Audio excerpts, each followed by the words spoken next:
Los protagonistas de la noticia en Notimundo.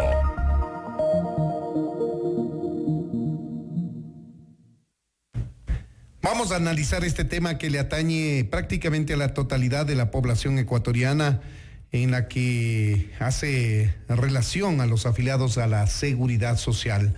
Hoy hizo público el estudio actuarial del año 2019, el Instituto Ecuatoriano de Seguridad Social, vale decirlo, este estudio se lo realiza 6 meses después del último, que fue en 2013, y ha arrojado una primera conclusión importante que ya la dijo María del Carmen, y es el hecho de que si el Estado sigue aportando este 40% y el IES sigue con rendimientos financieros producto de sus inversiones de al menos 6,25%, las reservas para el pago de jubilaciones podrían estar disponibles hasta el año 2053. Pero si esta ecuación falla, entonces obviamente el tiempo se va a acortar de liquidez para el pago de pensiones. Esto nos va a explicar de mejor manera el doctor Manuel Vivanco, ex miembro del Consejo Directivo del IES, que hoy tuvo la oportunidad de conocer de cerca al menos las líneas generales de este estudio actuarial. Doctor Vivanco, bienvenido a Notimundo, buenas noches. Freddy, buenas noches. María del Carmen, buenas noches.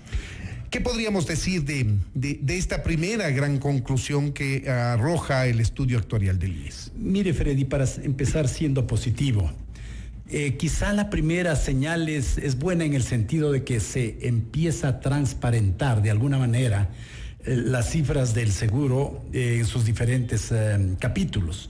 A lo que ustedes hicieron referencia es únicamente lo relacionado a pensiones. Así es. No a salud, ni a riesgos del trabajo, ni seguro social campesino, ni otros capítulos de la seguridad social, sino pensiones. Pero iniciar siempre es bueno. Transparentar siempre es bueno. Luego también tendrá que transparentarse lo del BIES, que es bien grave. Y desde ese punto de vista conocer un estudio que, aunque no es realizado por una firma auditora internacional con prestigio que lo ha hecho en varios países como se usaba antes, ¿no? Antes eran concursos internacionales donde las firmas que participaban habían realizado trabajos en varios países, porque son mecánicas, estrategias y fórmulas que tienen que ser técnicamente muy bien definidas para saber más o menos la verdad. Uh-huh. Es como una encuesta, ¿no? Solamente que aquí son números y con una serie de pronósticos de futuro para ver si ocurre o va a ocurrir más o menos lo que se analiza. Desde ese punto de vista yo diría es positivo. La parte grave es que desde el 2007 hasta ahora no ocurre nada sustancial. O sea, las cifras siguen acarreando pronósticos graves, como es la falta de sostenibilidad del sistema. El triángulo o la pirámide, mejor dicho, la pirámide sigue siendo más angosta en la base porque hay menos aportantes, menos recursos, menos ingresos para el seguro, y arriba se va ensanchando porque la población se va envejeciendo. Y ese es el problema fundamental de la seguridad social a nivel mundial. A nivel mundial ocurre eso. La gran diferencia es que en otros países sí toman acciones y aquí no se toman acciones, porque se cree de que ya falta solamente 1 año o 2 años para terminar y que venga el próximo, hasta que llegará el próximo donde no tenga cómo pagar. Entonces empieza al inicio siendo un tema de números, pero luego se transforma en un tema de cash flow, de efectivo y por lo tanto de pagos. Y cuando usted no tiene eso, los servicios de salud caen notablemente y viene el problema de la salud pública en el campo de los afiliados, ¿no? Luego podemos conversar el número de cobertura que hay en el Ecuador, que es enorme. Y en el campo más grave de cerca de 400,000 jubilados y pensionistas, recuerde que con cada uno de ellos al menos 3 o 4 viven otras personas. Así es. Entonces usted está hablando de una población enorme, de cerca de 1.600.000 allí. Y en el caso de los afiliados, más sus familias y todos los que tienen la cobertura con una edad menor a 18 años, se está hablando de 6 millones de personas, más 2 millones o cerca de 2 millones por los ingresos de los jubilados, usted está hablando de 8 millones de personas, que es más o menos el 50% de la población ecuatoriana. Que tienen cobertura del IES. De alguna manera cobertura, y dependen de alguna manera para vivir mejor o para estar mejor, para curarse o para comer incluso, dependen del IES. Entonces cualquier cifra inexacta, mal cálculo, yo diría una falta oportuna de tomar una medida, lo que produce es un efecto a mediano, a largo plazo. En este caso, a mediano plazo. Ahora, lo que se dice es que hay que tomar medidas estructurales para que la curva no caiga en el año 2053, sino se extienda en el tiempo y caiga en el 80, en el 90, hasta que más adelante se vuelvan a tomar medidas, haciendo ajustes en función de las variables que se presentan. Exacto, así es, Freddy. El asunto, mire, hace 20 años más o menos el seguro estaba en mejor situación que ahora. Y allí, con la Constitución del año 1998, ya se puso un artículo y se designó una comisión interventora para que tenga toda la facultad de hacer los cambios financieros, de previsionales, legales, administrativos, para componer la institución. Hoy la situación es más compleja, ¿no? Entonces, parecería ser que lo lógico es hacer algo parecido, porque de lo contrario no hay gobierno, no hay que sea, los unos porque ya se van y los nuevos porque están muy nuevos. Entonces hay un momento que trazarlo, hay que definir cuándo hacerlo, y creo que las personas que mejor lo pueden hacer son las personas que están a cargo de la institución, o las organizaciones de trabajadores, las organizaciones de los empleadores, que son los que en realidad son los beneficiarios actuales y futuros de la institución. Me parece que hablar sobre este asunto fácil de incrementar aportes o alargar la fecha el tiempo de jubilación, es muy fácil hablarlo, pero es tremendamente complejo concretarlo, porque el sector productivo ecuatoriano está muy alicaído. Nosotros no somos competitivos ni a nivel nacional y peor a nivel internacional. Entonces, incrementar aportes es como incrementar impuestos, ¿no? Y en el caso de los trabajadores, imagínese, hoy ya cerca de un 20% en total con su aporte de los trabajadores. Subir eso es, yo diría, altamente impopular y políticamente improbable, ¿no? Y en el otro caso, cambiar la edad de 30 a 60, digamos, 30 años de aportes y 60 años de trabajo, a nadie le va a gustar que de pronto vaya a ser esa edad 62 o 65. Así le suban un mes, no le va a gustar a nadie. Porque todo se ha planificado en función de que eso va a ocurrir. Se ha hecho un aporte del 20% aproximadamente del salario durante 30 años, es para tener una jubilación digna o más o menos digna. Entonces, cualquiera de los dos mecanismos de ajuste por ese lado va a ser muy complejo. Sin embargo, no se hace nada por el lado institucional. Es lo mismo que le pasa al Estado en su conjunto y al problema que tuvimos hace poco con el incremento de los combustibles, o con el posible o intento de incrementar el precio de los combustibles. O eliminar los subsidios. Mejor. O eliminar los subsidios, porque no va a ser posible que eso se dé, ¿no? Dejar sin aportes de pensiones de jubilación, o incrementar la edad, o incrementar los aportes, son temas tremendamente delicados. Analicemos estas dos variables que esperan sean constantes para que las pensiones estén garantizadas hasta el año 53. Y es el aporte del 40% del Estado. Según conocimos, en este año el aporte no ha sido del 40%, sino de apenas el 28%. Es decir, ya se genera un hueco ahí que, si esto se repite el próximo año, o peor aún, se entrega un menor porcentaje, el hueco se va a seguir agrandando y aquella curva va a terminar mucho antes del año 53. Exactamente, Freddy. Mire, es una orquestación en contra del Seguro Social. No de ahora, sino desde hace más de 12 años o 12 años. En primer lugar, porque se le succionó el 40% durante un tiempo tal que terminó por disminuir el patrimonio del Seguro Social con algunos cálculos que se han hecho, incluso y llega a una cifra de 8.000 millones de dólares, ¿no? Luego acepta la Corte Constitucional declarar inconstitucional, valga la redundancia, la disposición esta del aporte del gobierno nacional, pero por el otro lado no hay recursos suficientes para cumplir lo que usted acaba de mencionar. Eso daría más o menos una cifra de un faltante de 1.000 millones de dólares para el próximo año, para el año 2020, para pagar pensiones. Que le tocaría desinvertir como lo hizo en los años de vigencia de la eliminación del aporte del 40%. Pero en la medida en que usted no toma decisiones prontas y buenas, los problemas se siguen multiplicando también en otros niveles. Entonces no es tan fácil decir desinvierto 1.000 millones, porque ya no hay de dónde desinvertir.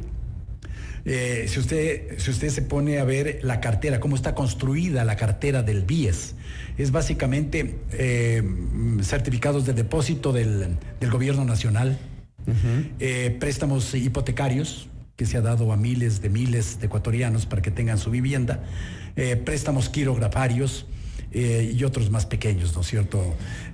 Pero si usted trata de construir esa cartera, pues digamos en un evento, con la posibilidad de vender en el mercado de valores, en la bolsa de valores, usted ve que no hay cómo estructurar bien eso, porque lo que va a llegar es que los certificados de depósito del gobierno van a tener que tener un descuento muy alto, y eso no hay cómo hacerlo, porque sería pérdida para el seguro. Así es. Y la pregunta es quién va a cargarse ese muerto de... Y la ley le impide hacer eso. No va a poder. Y por el lado de la instrumentación de las carteras de los préstamos también hay dificultades. Me dicen que hay una dificultad muy compleja, de que hay un alto porcentaje de estos préstamos que no están jurídicamente bien estructurados, y al no estarlo así es muy difícil que eso llegue a un mercado financiero que puede ser la banca o el mercado de valores o las bolsas de valores. Entonces no es tan fácil obtener para una institución que se maneja mal y que no ha hecho su trabajo. En el año 2006 la institución no llegaba a 10.000 empleados. Hoy se acerca a los 40.000. Es una locura. No, 38.000, unos dirán 38. Se ha hecho una interesante reducción, si vale decirlo, de 1.700, pero se escogió a quienes no hacían nada. Es probable, y yo la pregunta que hice esta mañana es probable que otros 1.700 o 3.400 tampoco hagan nada, y por lo tanto sea fácil desvincularlos. Porque estamos hablando de una cifra enorme, que es básicamente parte de este botín político del gobierno anterior, que entregó a todo el que quería estar con un cargo, por lo menos en ese sector, ¿no? En otros lados también ocurre lo mismo. Entonces, ese trabajo, si no lo hace, es lo mismo que pasó con el gobierno nacional, cuando se dijo que hagan su trabajo. El sector privado dice, ok, podemos incrementar un impuesto o reducir un subsidio, o siempre y cuando el Estado haga su labor, y no se ve eso. Ahora, doctor Vivanco, si las medidas estructurales que se dice son necesarias, no necesariamente pueden ser las de aumentar el tiempo de aportes o el monto mensual de aportes, por lo complejo que esto significa. ¿Cuáles podrían ser estas medidas estructurales que le permita la sustentabilidad al Instituto Ecuatoriano de Seguridad Social? A mí me parece esa es la pregunta del millón, Freddy. Me parece que no hay cómo simplificar las cosas. No es una, ni dos, ni tres. Es una orquestación. Es una orquestación de decisiones jurídicas, empezando por lo constitucional, siguiendo por la ley, siguiendo por la reglamentación. No hay un reglamento general, o sea, poner en orden la parte jurídica, y luego poner en orden la parte de estudios actuariales. No sabemos si es que eso que está allí realmente es así, o es menos complicado, o es más complicado. Entonces eso tiene que ser avalado por, creo que el paso siguiente es buscar que OIT o algún organismo revise eso. En todo caso, hay una firma internacional que ha auditado este informe actuarial del IES. Eso hay que verlo. Eso tendría que verlo, pero diría, aparte de eso, hay una orquestación, le decía hace un momento, de medidas que parecen pequeñas, pero que sumadas y con los años puede dar resultados. Esto no solamente obviamente le pasa al Ecuador, esto les ha pasado a muchos países, pero esto lo han tomado con tiempo y están unos en camino de ir saliendo y solucionando. Lo más grave que le puede pasar al país es que el próximo 2020 o 2021 no tenga la liquidez necesaria, el seguro para pagar las pensiones, o que se empiecen a reducir los servicios de salud u otras prestaciones de carácter previsional. Lo que esperemos que se empiece a hacer es ese conjunto, ese listado largo de ideas creativas, técnicas y también de asesoramientos internacionales que han ido bien en otros países para ir reduciendo y que esa curva que usted dice que decae hasta llegar al 2053, que no habría nada para pagar, pueda tener una línea recta cuando esté en el punto antes de declinar, ¿no es cierto? Ese es el perfil que se busca. Así es, la meta sería.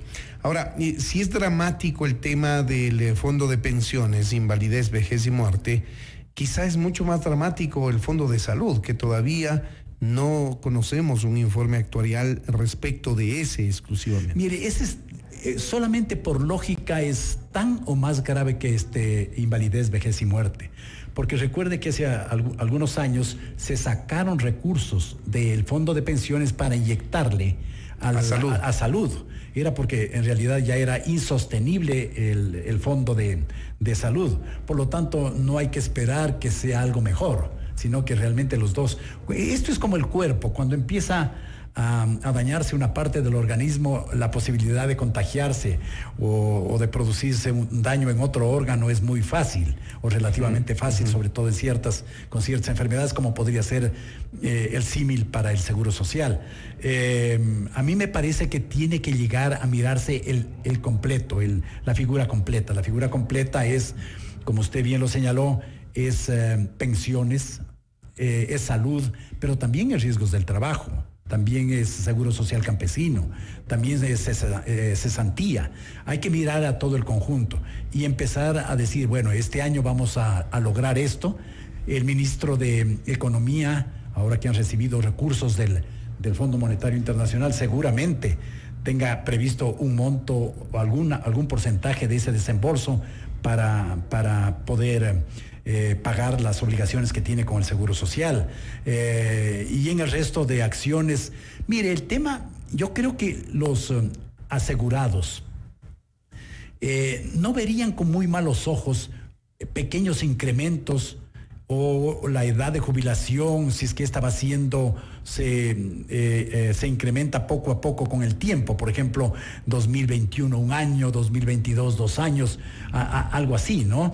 Lo grave sería que haya un shock por el lado del no pago de pensiones o por el lado de que sí ha ocurrido en otros países donde se han brincado de 60 a 65 años la jubilación. Entonces, claro, todo ese grupo de gente que está en ese margen, en ese capítulo de su vida, obviamente va a protestar como lo hacían antes del 2006, y usted recordará como periodista experimentado que es lo que ocurría en ese tiempo, con cadenas y sangres y lamentos realmente que nos tenían consternados a toda la población del Ecuador y que eran noticia internacional. Me parece que es momento de empezar a hacer ya con el papel bien las cosas, porque un estudio actuarial que es costoso, o los estudios actuariales que son costosos, no tendrían ningún sentido tenerlos en el escritorio si no vienen acompañados inmediatamente de acciones. Claro. No, es como un estudio financiero contable de un banco. Usted lo recibe hoy y ese mismo día el directorio del banco empieza a tomar acciones para no llegar al momento crítico de qué ocurrió en el año 2000, donde el 50% de la banca se cerró, por ejemplo. Entonces, en este caso es más complicado todavía, porque tiene que ver, como le decía hace un momento, con seguramente alrededor del 50% de los ecuatorianos.